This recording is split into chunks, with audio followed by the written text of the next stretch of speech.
and share your questions or comments. On this program, we discuss the latest news and opinions of things that may affect the lives of those here in Daytona Beach and the nation. So join Dr. Durham for today's program. The following show is a sponsor of Joy 106.3. Joy 106.3 is parent company Rima Broadcasting Inc. Its owners and associates take no responsibility for the opinions or statement made by the talk show hosts, callers, or their guests. Statements or show topics are not necessarily the beliefs of this radio station.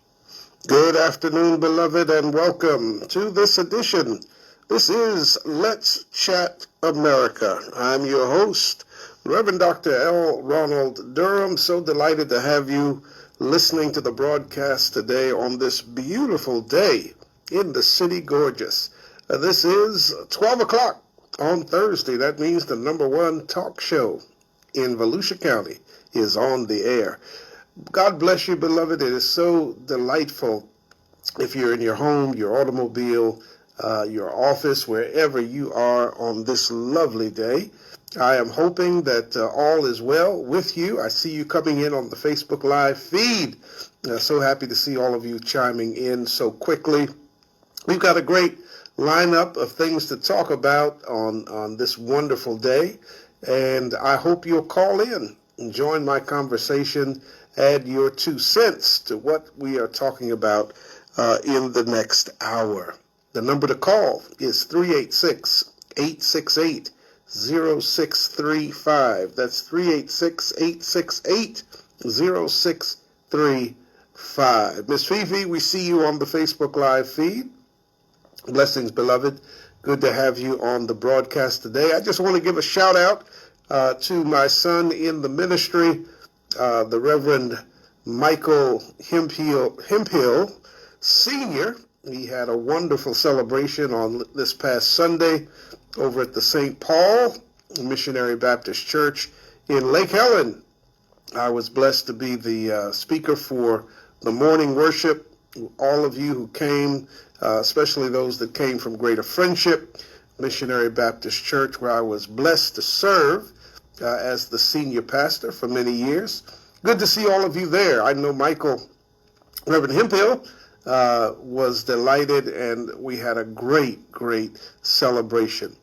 Well, if you want to join my conversation, as I said today, the number to call is 386-868-0635. That's 386-868-0635. You'll be the first caller if you call me right now.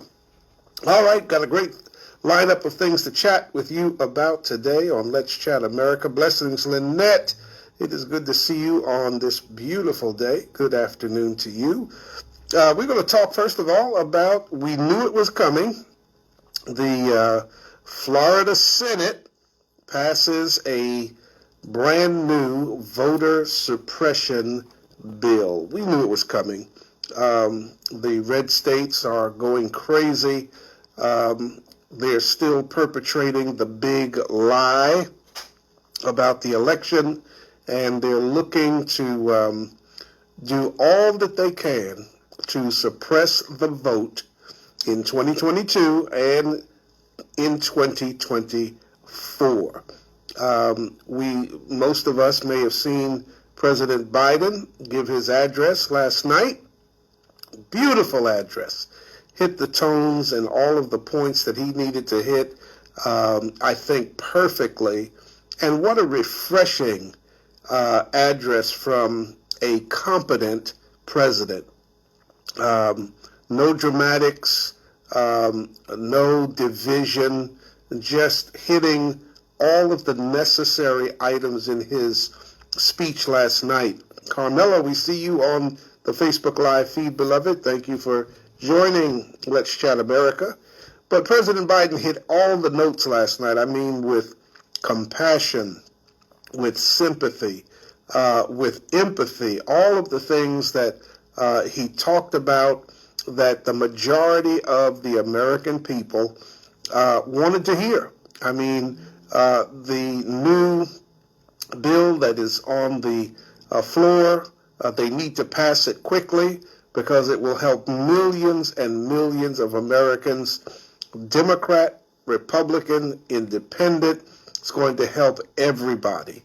And you could see, at least I could see last night, the reason why number 45 did everything he could to keep Joe Biden out of the race.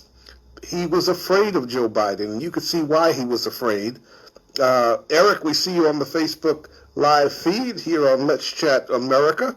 You could see why number 45 was afraid of President Biden, because President Biden knows how to talk to people plainly, in a way that you can understand it, in a way that doesn't have any drama, just lays out the program and the plan. And Joe Biden has learned a lesson by being vice president under Barack Obama. He knows that he needs to strike with these bills while the iron is hot, not wait on the Republicans, because they're not going to come along anyway. So it's foolish to wait on them, to waste time. And he said in his address last night, doing nothing is not an option. And so it was a great address. I thought that it was received very well by the American people. And you could see those stiff Republicans not clapping. He gave them an opportunity on things that everybody should agree on to join in celebrating what's going on in this new presidency. But they sat there stone-faced, arms crossed, as if they didn't even want to be there. And quite frankly, I kind of wish they weren't there because they put a damper on the whole celebratory event. It was a time to celebrate. I mean, look at all of the vaccines. President Biden, in his first 100 days, he said there would be 100 million vaccines in his first 100 days. Well, look at what's happened. There are 200 million plus Americans who have received at least one dose of the coronavirus vaccine. Outstanding. Could not have been done under 45 because they were incompetent. They did not have the American people's health as a priority. Their only priority was, how can we give business more money in their pockets? How can we make more billionaires and millionaires rather than pulling up the middle class and those who are at the poverty level? How do we pull them up?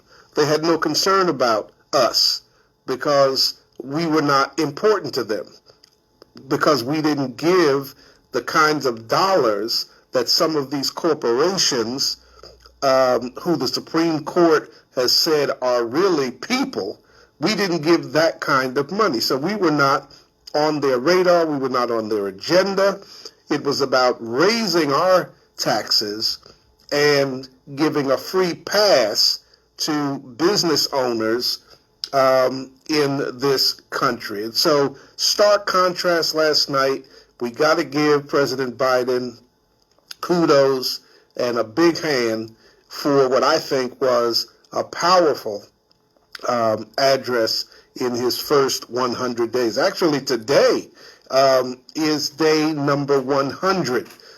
Yesterday was technically day number 99. So I'm just happy, glad that we have a competent, caring individual in the White House running this country, letting other nations know we're not going to stand for interference in our elections, that we are about doing the kinds of things that number 45 would turn his back on and had no interest in, especially if it was Russia that was doing it. Because Russia, as far as he was concerned, was the next best thing since sliced bread. You couldn't say anything negative about Russia under that administration. And that was because of the help that they gave him in the election. They had been grooming. We see George on the Facebook Live feed coming in to Let's Chat America. Beloved, Russia had been grooming 45 since the 80s, since the 1980s. They have been grooming him to assume that position. He said once, and it kind of went in one ear and out the other ear because I thought it was ridiculous at the time. He said one time, and I don't remember what the occasion was where he was speaking, but he said if I wanted to run for president, I could, and I would win. And it kind of struck me as strange that somebody who had never held any political office would make a statement as bold as that statement. But I can see it now. You know, the revelation has come because of all the help that he received from Russia meddling in our election in 2016, which ultimately did get him elected. And so, whatever's going on in 45's orbit or in his head, he's going to eventually say it. It's going to just be said because he has no filter, and he will say anything that's inside of that cranium. So we see it now. We see what happened, but thankfully, the people of this country woke up, voted for President Joseph Biden, and we can see the tremendous night and day difference between these two. Come on, give me a call. This is Let's Chat America. If you want to join the conversation, I'm going to get back to the Florida Senate and the voter suppression bill. We've got to talk about that. You might want to chat with me about that, especially if you live right here in Florida. We have a lot of people that listen who don't live in Florida. They live in other states, and some live in even other places outside of the United States that listen to this broadcast. But if you live here in Florida, we're going to talk about the voter suppression bill that just passed the Florida Senate. Give me a call if you want to join the conversation. The phone line is open. When you see me turn my head, it's because I'm looking to see if anybody is on the phone. And the line is open right now. 386-868-0635. That's 386-868-0635. Rivers, we see you on the Facebook Live feed. Blessings to you. All right, so the lead story from Monday. This story comes from the Grio. I think we've got a caller. All right, caller, welcome to Let's Chat America. This is Dr. Durham. What's your question or your comment? Good afternoon, Dr. Durham. I was listening to when you were saying that 45 said that if he ran for president, he would win. But I actually saw that article, and the completion of that statement was, if I run for president, I would win because the Republicans would believe any lie that I ever told them. Yes. I just wanted to say that. Yeah, that's right. I did remember him saying that. And actually, he said they were stupid. Yes, he did. He really did. Yeah, and he really did. You know, he insulted them, and they still. I mean, and they still voted for him. So I just had to call you and let you know that. Okay. Thank you so much, dear. All All right. right. You have a great day. God bless you. Thank you. God bless you as well. Bye-bye. Bye-bye now. All right. That is so true. I forgot that. He did say that the Republicans would believe anything that he said, and the proof is in the pudding. No matter what that man said, millions not all of them, but millions and millions and millions of Republicans believed every single thing that came out of his mouth. I mean, they literally drank the Kool-Aid. They literally were part of the cult, and just believed every single thing, no matter how ridiculous it was, no matter how ridiculous it sounded. Just unbelievable. 386-868-0635. 386-868-0635. Let's Chat America is on the air. So the lead story from Monday from the Griot is the Florida Senate.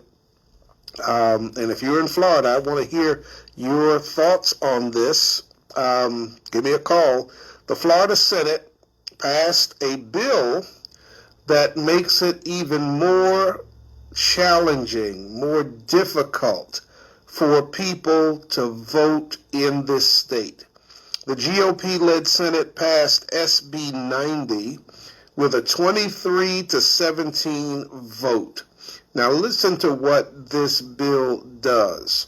This bill restricts giving voters in line water while you're standing in line. Many times, sometimes candidates will bring bottles of water for people who are in line, whether you're going to vote for them or not vote for them. They don't care about that. They bring water for everybody. Other organizations do that. Both Democrat and Republican organizations have done that, bringing water for individuals who are standing, particularly here in Florida, where it can get extremely hot while you're standing in line. This bill restricts giving voters water, among other new standards, trying to fix a problem that does not exist. Voting activists are saying the bill is geared toward voter suppression. And so add my name to the list of voter activists, because I am saying as well that this bill is tantamount to voter suppression. And as president of the Volusia County Democratic Black Caucus, we're going to make sure that we're doing all we can to get people out to the polls. We'll be contacting them. We will be calling them. We'll be doing everything we can to keep up the same momentum that we had in 2020. Aaron, we see you on the Facebook Live feed. Welcome to Let's Chat America. The Volusia County Democratic Black Caucus is going to keep doing everything we can to keep that same energy, that same excitement that we had in the 2020 election, because 2022 is around the corner, a year away. It'll be here before we know it, and we have got to get out and vote. The Republican Party is going to do all they can because they don't have any power right now. The Senate is in Democratic hands. The House of Representatives is in Democratic hands. The presidency is in Democratic hands. All three branches of government are democratically led by Democrats. So, and we see what has happened already in just 100 days with Joe Biden in office.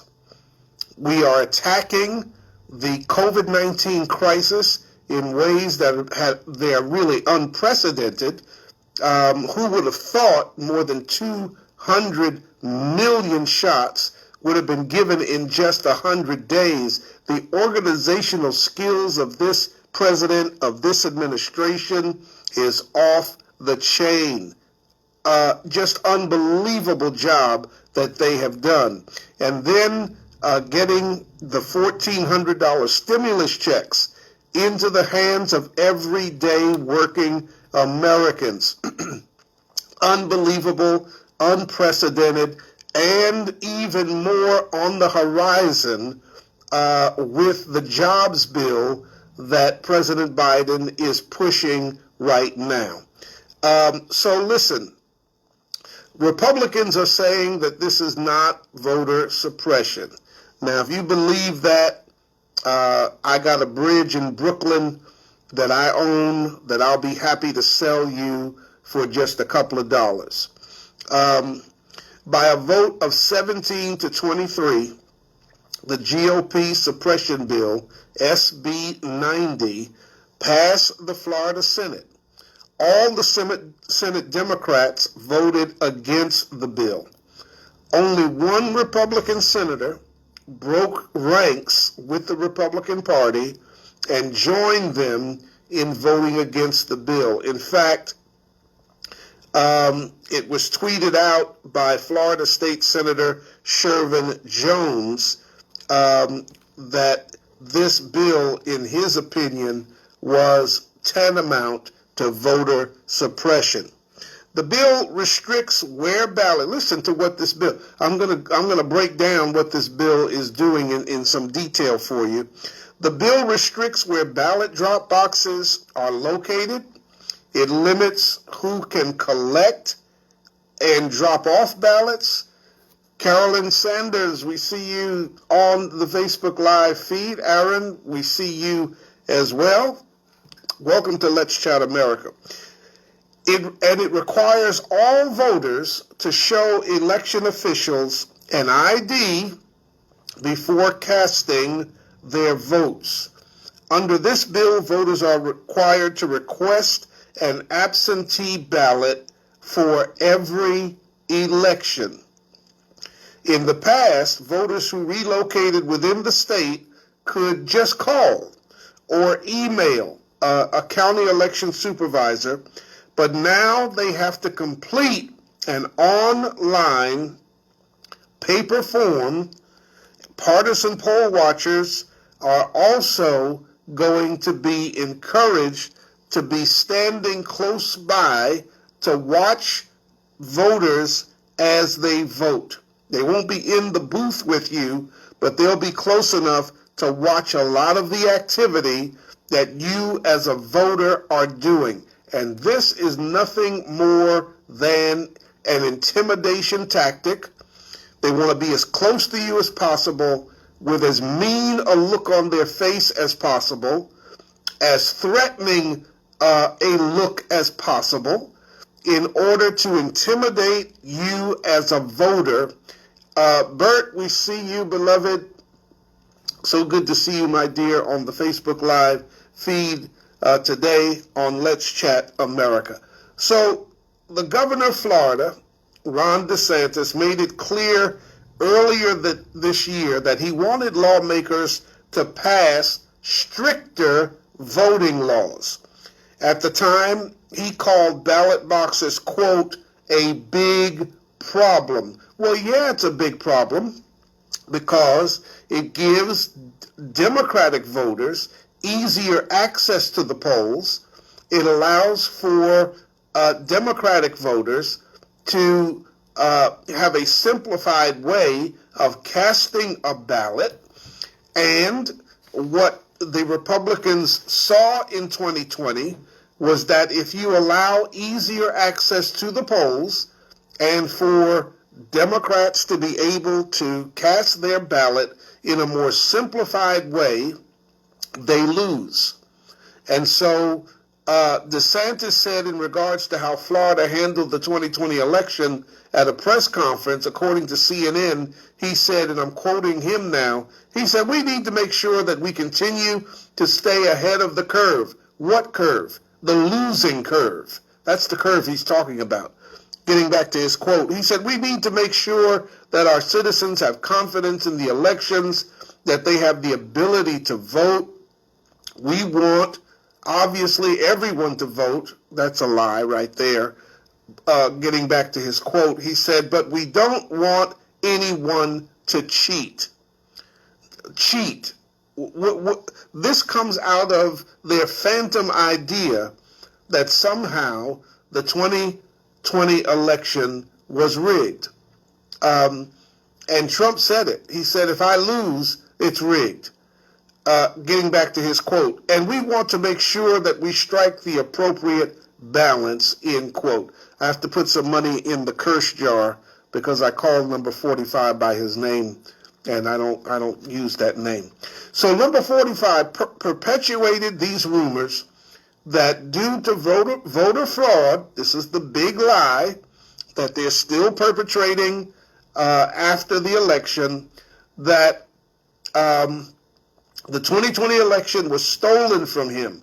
Carolyn, you're right. They drank the Kool-Aid. Absolutely correct.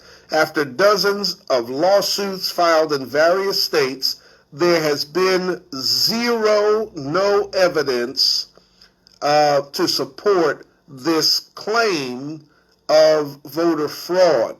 And the evidence supports that he lost the election fairly, squarely to President Joseph Biden. States like Georgia shocked the country back in March when it implemented strict voter suppression laws that that every critic says does nothing but restrict black, elderly, and people of color from voting. That's the whole purpose of these Republican states implementing these stricter voting laws. Republicans have introduced hundreds of voting restriction laws across the country, but thankfully, voting rights activists are fighting back. We're not going to lay down. We're not going to roll over. We will fight back. Gina Griswold, the chairman of the Democratic Association of Secretaries of State for Colorado, said, quote, as Democratic Secretaries of State, we believe in ensuring every eligible American access to vote regardless of where they live, rather than allowing elected officials to choose their voters. Even some corporations are speaking up in Georgia and elsewhere and saying that voter suppression is not okay. As reported by the Griot, Reid Hoffman, a billionaire and co-founder of LinkedIn, shared his thoughts on how businesses should respond to the growing number of politicians attempting to pass new laws to restrict voting. CNN reported that Hoffman urged business leaders to not only speak out against voter suppression, but to make moves that empower verbal support. In his opinion, the financial contributions to politicians and political groups who have called for voting laws that hinder access to voting should be cut off by companies who have expressed disdain for this legislation. He said to CNN Business by an email, quote, protecting voter rights and making voter access more accessible is both pro-business and, more importantly, pro-American. This should be a simple, single-issue reason to stop supporting any politician, end quote. So what do you think? To me, it is abundantly clear that these states with Republican control of these state legislatures have been looking for a problem that does not exist. They saw that making it easier to vote in 2020 got us the presidency. It got Democrats the Senate, with Ossoff and Warnock in Georgia being elected in a landslide over the two incumbents. They saw that they needed to try to do something to eliminate the ease in which people can cast a ballot. It's undemocratic. And in my opinion, it's illegal in some instances. Yvette, we see you, Charlotte, on the Facebook Live feed. Blessings, beloved. Welcome to Let's Chat America. So what do you think about the Florida, especially if you live here in Florida? What do you think about the Senate passing this bill restricting the vote as much as they can here in the state of Florida? Give me a call. I'd love to get your comment on that first news article that we just shared. 386-868-0635. 386-868-0635. Kristen, we see your comment. It is ridiculous that they think this stuff is okay. And we've got to continue to press hard against these tactics, because if we lay down, if we roll over, if we're quiet, if we say nothing, this is just the tip of the iceberg for these folks. Believe me, they are going to bed late at night and getting up early in the morning looking for more ways that they can restrict, hinder the votes from the majority of the folk who are persons of color. That's the whole agenda. It's to restrict African Americans, Hispanics, Asians, the elderly, young people who are in college, make it as hard as possible for them not to be able to vote. 386-868-0635, 386-868-0635. Our first segment dealt with the new Senate bill restricting voting in Florida. Let's move to the next segment. One of the jurors, I think I have a caller on the line. Let's see if we can get the caller. Caller, welcome to Let's Chat America. You have Dr. Durham. What's your question or your comment? Hello, you're on the air.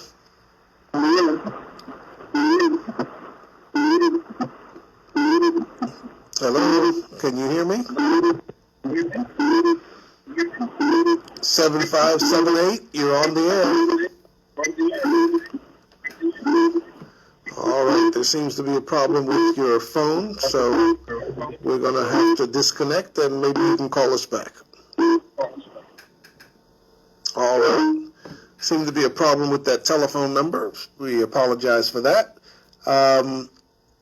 386-868-0635 is the live call-in number. 386-868-0635. One of the jurors from the Derek Chauvin trial spoke out on yesterday. All right, let's see if we can get our caller this time. We'll try it again. Caller, welcome to Let's Chat America. What's your question or your comment? How do we combat the voting suppression law in Florida? Well, the one thing that we're going to have to do is make sure that people that we know who are eligible to vote, who are registered to vote, number one, we've got to be encouraging them to get out no matter how difficult it is, no matter how long we may have to stand in line.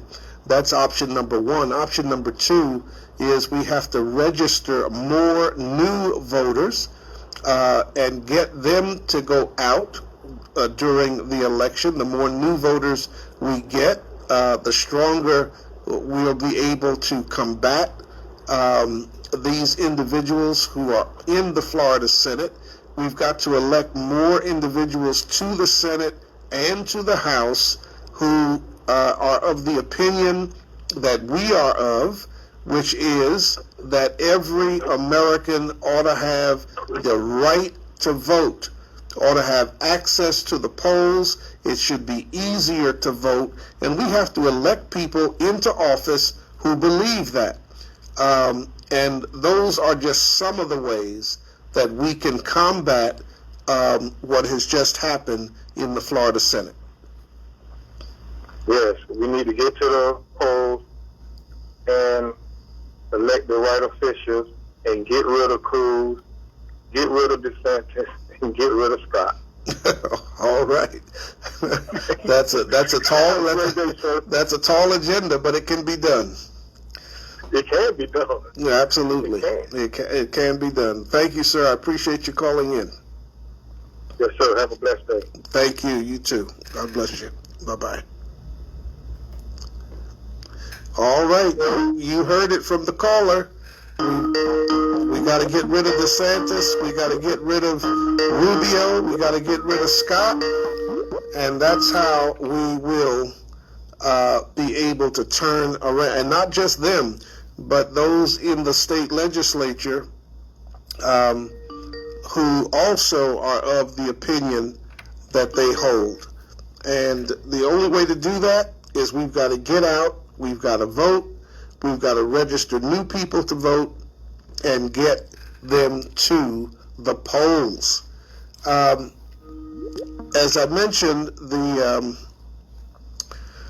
juror that is speaking out from the Derek Chauvin trial, on yesterday, he was on several of the news networks. He said that the former Minneapolis police officer showed no remorse, and if you were watching the trial, you saw that as well. That he showed no remorse during the high-profile proceedings in the murder case surrounding Mr. George Floyd. His name is Brandon Mitchell. Brandon Mitchell, a brave young man. He was one of the 12 jurors that convicted Chauvin last week. He told CNN that Chauvin seemed confident at the start of the trial, but that changed as nearly 40 prosecution witnesses took the stand literally against him.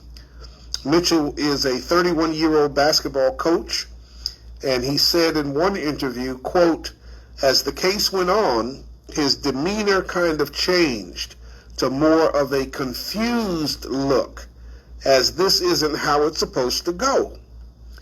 I didn't see any remorse," end quote. The 12 jurors and 2 alternates were anonymous and referred to only by their jury number during the trial. Hennepin County District Judge Peter Cahill on Friday ordered that the jurors' identities remain sealed for at least 6 months, citing concerns for potential harassment and unwanted publicity. The jury selection process did reveal Mitchell, known publicly at that point only as juror number 52, that he was a black man in his 30s who described himself as a friendly, positive person, according to the Associated Press. He told the court at the time that he had neutral opinions on Chauvin and Floyd. Mitchell, the first juror who decided Chauvin's guilt to speak publicly, described the trial as, quote, dark and stressful.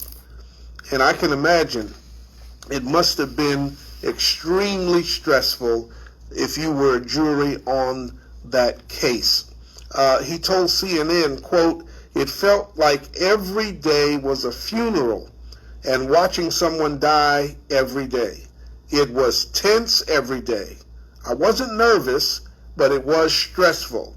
It was a lot of pressure," end quote.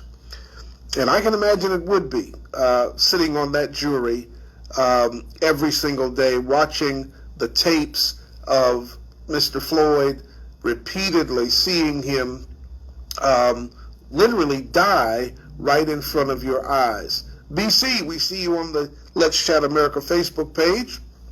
Blessings. Welcome to the program. I'd like your opinions on the juror that I'm talking about right now. And if you were listening earlier, the first segment dealt with the Florida Senate passing a bill restricting voter access to voters here in the state of Florida. Love your comments on that. Whatever you want to chat about. It's Open Mic Thursday. Give me a call, 386-868-0635, 386-868-0635. The line is open. So after weeks, let's see, we'll try to get this caller on the line if we can. Caller, welcome to Let's Chat America. What's your question or your comment? Hi, how are you? I'm pretty good. I'm just on my lunch break, so I just figured I'd give you a holler. All right. Hey, the thing that impressed me the most about the trial was that the thin blue line broke. 10 police officers were willing to break ranks and say, this is not police procedure, this is not how we do this, this is not how it, this led to this man's death. Mm-hmm. So that was the biggest takeaway I got from it. That thin blue line broke. Yeah. Because the thing that always got me was that they say, oh, there's bad cops and there's good cops. It's like, wait a minute, hold up. If I go out and I commit murder, and you know about it, and you don't do anything, but you actually help me cover it up, we're both guilty. Yeah. And at the same time, we're looking at police officers that know that there are cops that are doing things they shouldn't be doing, but they're enabling them. Yeah. So are they not themselves guilty? Yeah. Yeah. I mean, if you're not speaking up, saying that it's wrong, you're culpable, and definitely part of the problem. So it was actually something that really surprised me, and it gave me a little tiny bit of hope that there might be actually a little bit of a change or shift in the wind. We need to see more of that. We need to actually see police policing themselves. If we're ever going to get to a point where we can trust when you call. First of all, I'm a white man in his 50s. So Okay. I call the police. It's like, hey, yo, what's up? Right. I ain't too worried too much. Right. But it shouldn't be a point where calling the police could lead to your death. Yeah. So we need to get rid of the bad cops. We need the good cops to step forward and say, look, I'm not going to cover for you anymore. Yeah. And then, you get to a point where you actually trust calling the police again. Absolutely. Well, I appreciate that, and you're so right. When the last thing you want is to call the police and wind up being the victim instead of the person that is trying to do something good in the community by calling them if you see a crime or if something's going on and you want them to come and help you. They are there to protect and to serve, supposedly. So we see, I think, a glimmer of hope, like you said, that this may change the way that a lot of police officers who may not have the right intention, they may stop and say, you know what, I'm not gonna risk going to jail for the rest of my life. I'm just going to do the right thing. So I'm hoping you're right. Yes, we can only hope. Hey, Bo, Black Lives Matter. All right. I got to run. Appreciate it. Take care. Bye-bye. All right. You heard it. Black Lives Matter. You heard it right here on Let's Chat America from a middle-aged white man on his lunch hour who called Let's Chat America because he's concerned about police officers who may not have the right intention and other officers who don't say anything. They just let it go. I think we're turning the corner. I think there's so many good officers out there, and now they see that if they speak up, they can eliminate a bad apple from their ranks. And I believe that the majority of our police want to do the right thing. Give me a call. What do you think? 386-868-0635. 0635. So as I was saying in our second segment, this juror from the trial, Mr. Mitchell, he gave his first TV interview on Wednesday on Good Morning America, telling ABC's Good Morning America that the deliberation process was straightforward with a few hiccups regarding jury instructions and some of the legal mumbo-jumbo, the legal terminology that was used in the trial. Asked if the protests that were sparked by Floyd's death and other police killings of black men influenced the jury at all, Mr. Mitchell said no.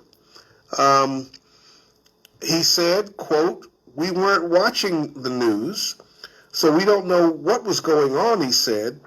"You're watching somebody die on a daily basis, so that stress alone is enough to take your mind away from whatever is going on outside the four walls of the courtroom," end quote. Like alternate juror Lisa Christensen, who spoke out last week, Mitchell said testimony from Dr. Martin Tobin, a pulmonologist who served as an expert for the prosecution, played a major role in Chauvin's conviction. Tobin, using video of Floyd's arrest, explained to the jurors exactly how Mr. Floyd died.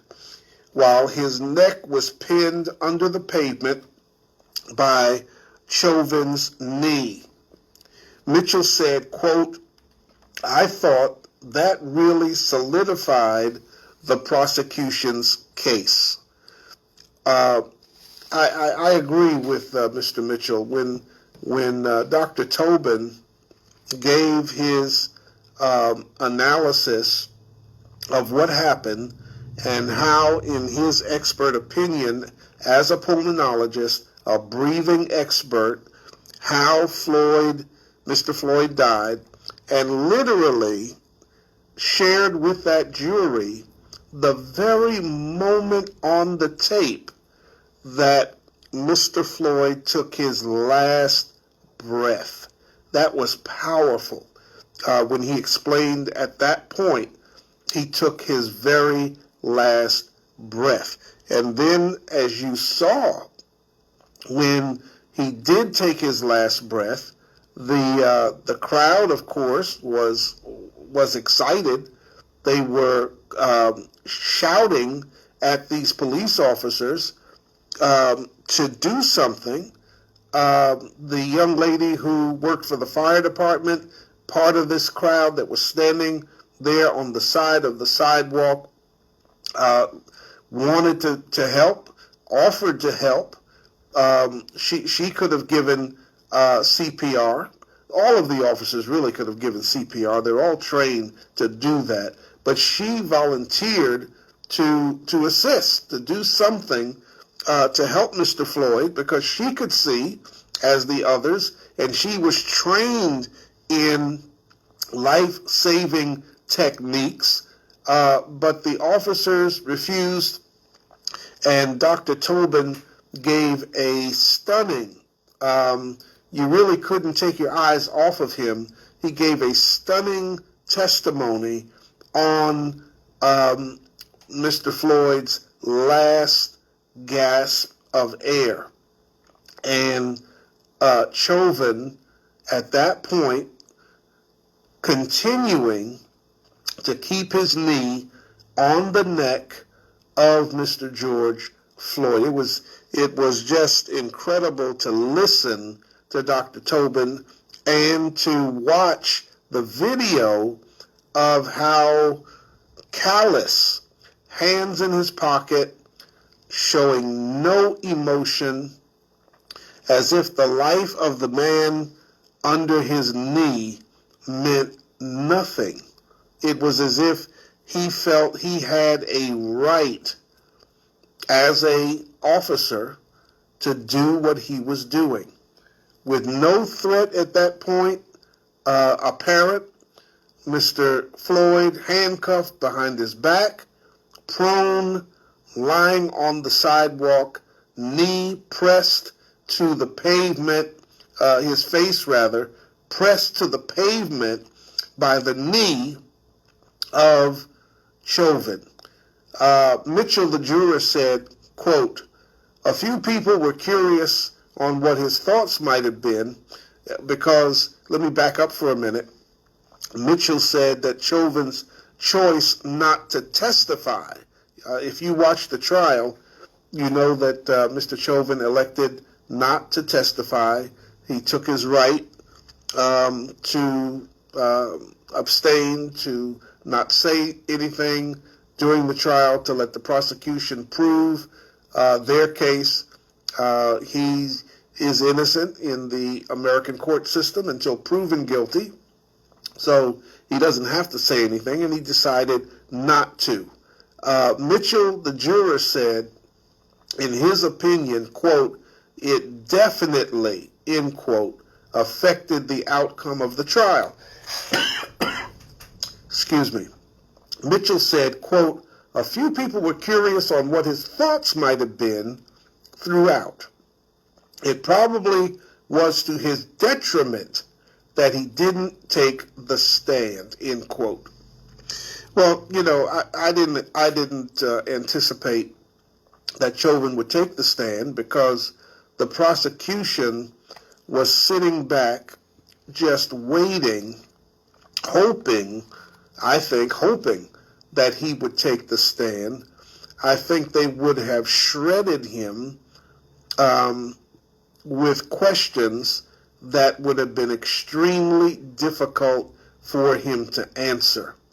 And so Chauvin didn't want to take that risk, didn't want to take that chance that he could be tripped up, that he would stumble, that he wouldn't have an answer for certain questions that made any sense. And so he decided not to take the stand.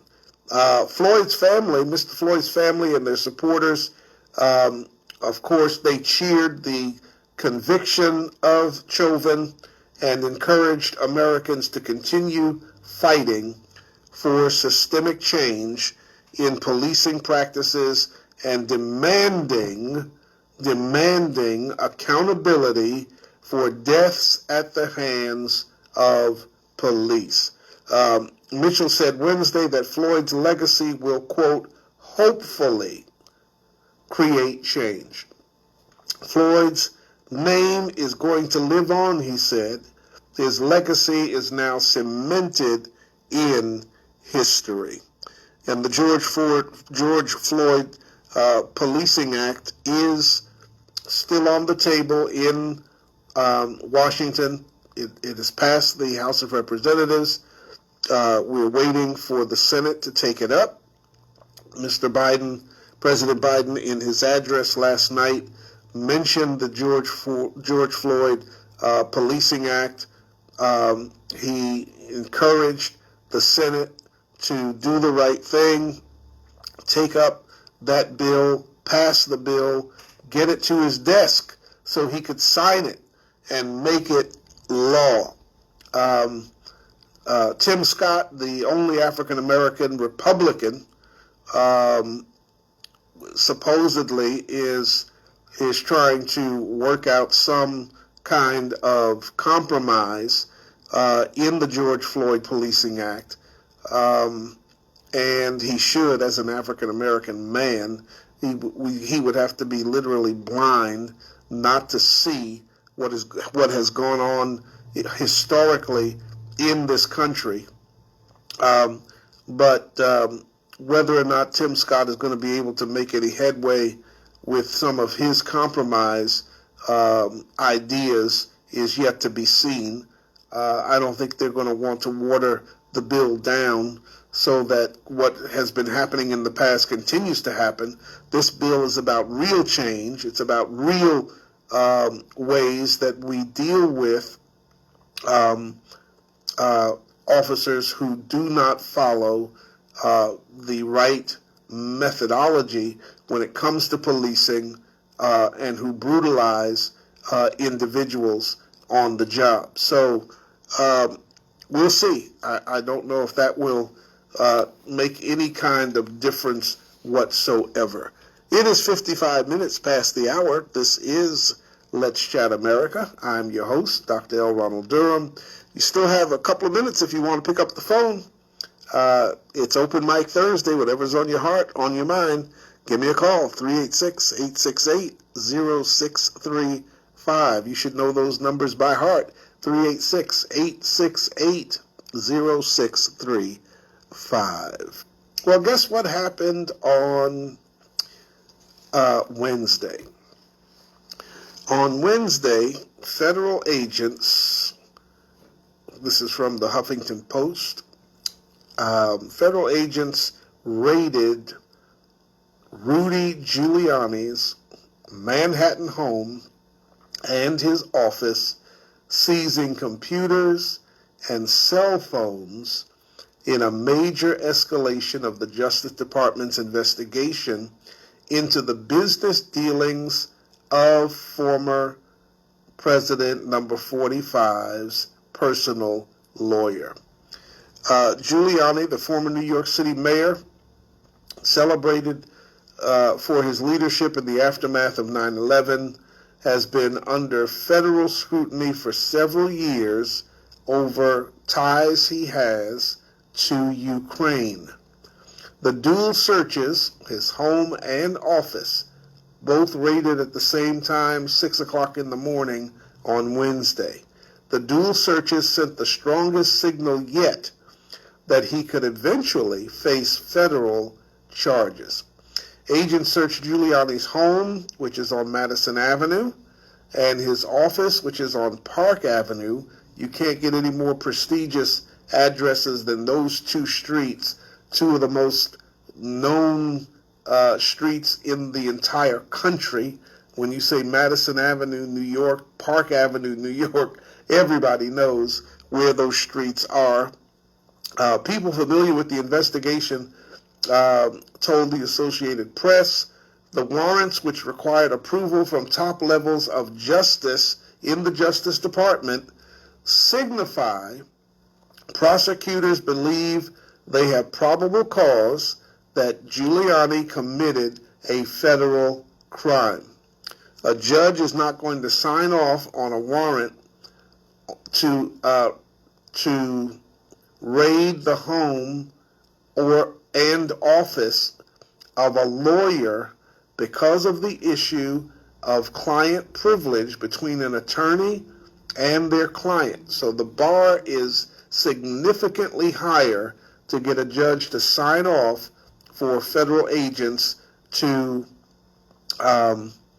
raid some lawyer's office, any lawyer's office, because it signifies that the prosecutors definitely had evidence that they presented to a judge, and though they don't guarantee charges will materialize, they had enough probable cause for a judge to sign off on raiding the office of this attorney.